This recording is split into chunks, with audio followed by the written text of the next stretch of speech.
इस वीडियो में हम बिहार के भौगोलिक संरचना को देखेंगे। ठीक है, बिहार की भौगोलिक संरचना तो काफ़ी शॉर्ट में काफ़ी छोटा वीडियो बनाएंगे। बिहार के भौगोलिक संरचना को मुख्यतः 4 भागों में बांटा गया है। पहला है धारवार क्रम, जो कि सबसे प्राचीनतम होगा।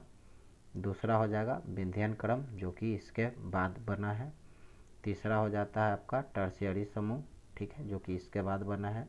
और चौथा हो जाता है क्वाटरनरी समूह, जो कि सबसे नवीनतम है। ठीक है, सबसे प्राचीनतम धारवाड़ और सबसे नवीनतम क्वाटरनरी समूह हो जाएगा। ठीक है अब सबसे अधिक विस्तार किसका है? तो सबसे अधिक विस्तार क्वाटरनरी समूह का है। सेकेंड नंबर पे आपको धारवाड़ समूह का है। और सबसे कम आपको जो है विस्तार जिस चट्टान का वह टर्शियरी समूह का है, जो कि आपको पश्चिम चंपारण के क्षेत्र में सोमेश्वर श्रेणी के क्षेत्र में स्थित है। ठीक है, यहाँ पे ये आपको सबसे कम ही आपको टर्शियरी समूह की चट्टान पाई जाती है। ठीक है, और सबसे अधिक क्वाटरनरी समूह की चट्टान, ये जितने डॉट डॉट देख रहे हैं ये सभी क्वाटरनरी समूह की चट्टान है, जो कि बिहार के मैदानी क्षेत्र में पाए जाते हैं। ठीक है, और ये आपको धारवाड़ क्रम के चट्टान है, जो कि गया नवादा राजगीर खड़गपुर के क्षेत्र में पाए जाते हैं। ठीक है, और ये आपको कैमूर और रोहतास के क्षेत्र में आपको पाए जाएंगे विंध्यन समूह की चट्टान। मुख्यतः इन्हीं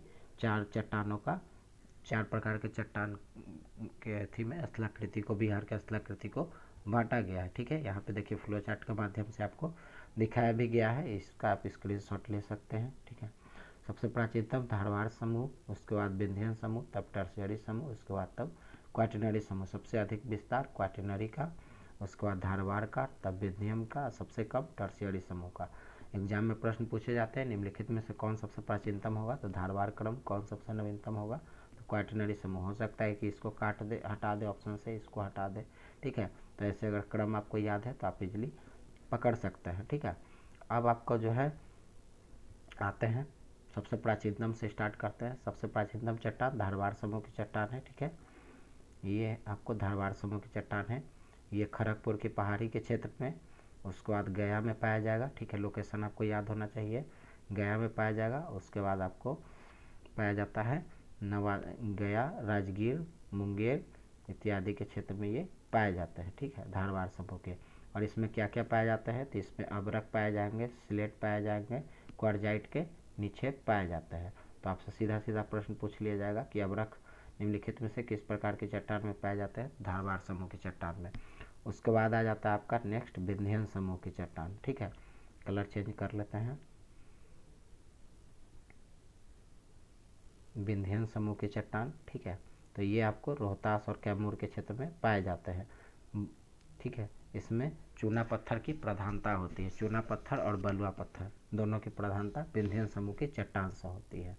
तो यहाँ से आप चूना पत्थर, जैसे कि सीमेंट बनाने के लिए इसमें इसका उपयोग किया जाता है। तो चूना पत्थर विंध्यन समूह की चट्टान से, अभ्रक आपको प्राप्त होगा धारवाड़ क्रम की चट्टान से, स्लेट धारवाड़ क्रम की चट्टान से, क्वार्जाइट धारवाड़ क्रम की चट्टान से, चूना पत्थर हो जाएगा आपको विंध्यन समूह की चट्टान से, बलुआ पत्थर विंध्यन समूह की चट्टान से हो गया। उसके बाद ये जलोढ़ मृदा, जलोढ़ मतलब नदियों के द्वारा निर्मित है। ये जो क्वाटरनरी समूह की चट्टान है, ये नदियों के द्वारा जलोढ़ प्रकार की मृदा से इसका निक्षेप है। तो ये सबसे नवीनतम क्वाटरनरी समूह की चट्टान है। ठीक है, क्वाटरनरी समूह की चट्टानें हैं इसमें आपको। ठीक है, तो ये समझ गए। और चौथा जो है, चौथा में ये आपको टर्शियरी समूह की चट्टान, जो कि आपको पश्चिम चंपारण के क्षेत्र में सोमेश्वर पहाड़ी की श्रेणी के क्षेत्र में पाया जाता है। तो इसी 4 प्रकार के चट्टान का विस्तार जो है आपको बिहार की भूगर्भिक संरचना में है। अब यहाँ पे देखिए इस बॉक्स के सहायता से आप इसका स्क्रीनशॉट ले सकते हैं और इसको याद कर सकते हैं। मेनली यही पूछा जाता है, धारवाड़ क्रम का चट्टान यह प्री कैम्ब्रियन युग में आर्कियन क्रम के चट्टान का द्वितीय भाग है। अब ये आर्कियन क्रम क्या है? तो देखिए सबसे पहले जब पृथ्वी का जब निर्माण हुआ था, ठीक है, पृथ्वी पता ही होगा सूर्य से टूटा हुआ एक टुकड़ा है, जिसको कि ठंडा होने में लाखों करोड़ों वर्ष लग गए। तो इसका ऊपरी लेयर सबसे पहले ठंडा हुआ था। ठीक है, ऊपर का लेयर ठंडा हुआ तो नीचे का लेयर क्या था? गर्म था। ठीक है, नीचे का लेयर इसका गर्म था। तो जब ऊपर का लेयर, जैसे आप लोग टमाटर बैगन वगैरह देखते होंगे, ये जब पकाने के बाद छोड़ा जाता है तो देखिएगा फुस फुस करके अंदर से भाप जैसा निकलता है और ऊपर का एरिया ठंडा जैसा, लेकिन उंगली अंदर डालेंगे तो आपका उंगली जल जाएगा। सेम पृथ्वी का भी इसी प्रकार से स्टेज था। काफ़ी मात्रा में ज्वालामुखी बाहर की तरफ आए, विस्फोट किए, ठीक है। मैग्मा जो कि लावा के रूप में धरातल पर आकर जमा, तो प्राथमिक चट्टान का निर्माण हुआ जिसको कि प्री कैम्ब्रियन युग की चट्टान बोलते हैं, ठीक है। तो उसी चट्टान का लाखों करोड़ों वर्षों के बाद जो रूपांतरण होकर सेकेंड स्टेज बना, तो उसी को धारवाड़ समूह का चट्टान बोलते हैं, ठीक है। उसी को धारवाड़ समूह का चट्टान बोलते हैं। और यह धारवाड़ समूह का चट्टान, इसका नाम पड़ने के पीछे रीजन है कि इस प्रकार के चट्टान सबसे पहले आपको कर्नाटक के एक जगह है धारवाड़, वहीं पर देखा गया था, तो उसी के नाम पर इसका नाम रख दिया गया धारवाड़ चट्टान, ठीक है। तो बिहार में ये कहाँ मेनली यही क्वेश्चन पूछे जाते हैं कि सबसे प्राचीनतम, तो धारवाड़ के समूह के चट्टान बिहार में कहाँ पाए जाएंगे, तो मुंगेर, जमुई, नवादा, गया, राजगीर इत्यादि के क्षेत्र में पाए जाते हैं। बिहार में सबसे प्राचीनतम है। नेक्स्ट है विंध्यन समूह की चट्टान, ये भी आपको धारवाड़ समूह का ही अगला रूपांतरण है, ठीक है। धारवाड़ समूह का चट्टान ही आगे चल के इसका रूपांतरण हुआ तो विंध्यन समूह का चट्टान बना, ठीक है, जो कि कैमूर और रोहतास के क्षेत्र में पाया जाता है। यह दूसरा प्राचीनतम चट्टान है बिहार में। इसमें सीमेंट उद्योग के लिए चूना पत्थर और बालू पत्थर का भी इससे प्रधानता है, ठीक है। बालू पत्थर, चूना पत्थर दोनों निकलते हैं विंध्यन क्रम के चट्टान से।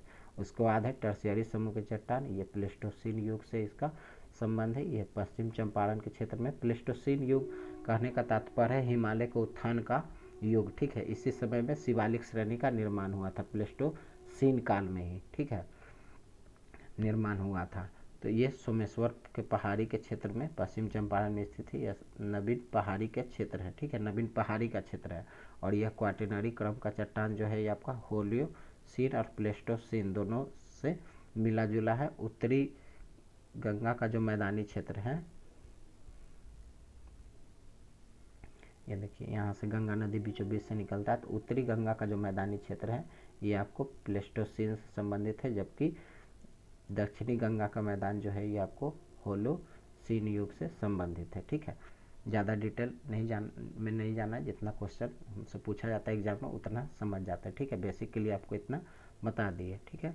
तो उम्मीद करते हैं कि इतना आप लोग समझ गए होंगे, ठीक है। तो बिहार का अगर पूछता है कि बिहार का मैदानी क्षेत्र किस प्रकार के चट्टान से बना है, तो क्वाटरनरी समूह के चट्टान से बना है। बिहार का अधिकांश भाग या फिर सबसे उपजाऊ कौन से समूह के चट्टान है, तो ये क्वाटरनरी समूह की चट्टान है, ठीक है। ये कृषि के लिए सबसे उपयुक्त है। तो उम्मीद करते हैं कि इस वीडियो को 1 से 2 बार देखिएगा तो आपको ये सेक्शन कंप्लीट हो जाएगा। और इसमें अक्षांशीय देशांतरीय विस्तार को भी इंक्लूड कर दिए हैं, हो सकता है इस बार आपको एग्जाम में आ जाए। तो अक्षांशीय विस्तार कितना है बिहार का, 24 डिग्री 20 मिनट 10 सेकंड उत्तरी अक्षांश से, 27 डिग्री 31 मिनट 15 सेकंड उत्तरी अक्षांशीय विस्तार है। देशांतरीय विस्तार 83 डिग्री 19 मिनट 50 सेकंड पूर्वी देशांतर से, 88 डिग्री 17 मिनट 40 सेकंड पूर्वी देशांतर के मध्य, क्षेत्रफल 94,163 वर्ग किलोमीटर, ठीक है। तो 4-5-2-3 नंबर का तैयारी आप लोग को ये 4-5 मिनट के वीडियो से हो गया। और भूगर्भिक संरचना काफ़ी अच्छे से आप लोग समझ गए होंगे, ठीक है। वीडियो को 2 से 3 बार देखिएगा, आपका कॉन्सेप्ट क्लियर हो जाएगा। प्रीवियस ईयर के क्वेश्चन को जाकर बनाइएगा, लगभग क्वेश्चन आपको बन जाएंगे, ठीक है।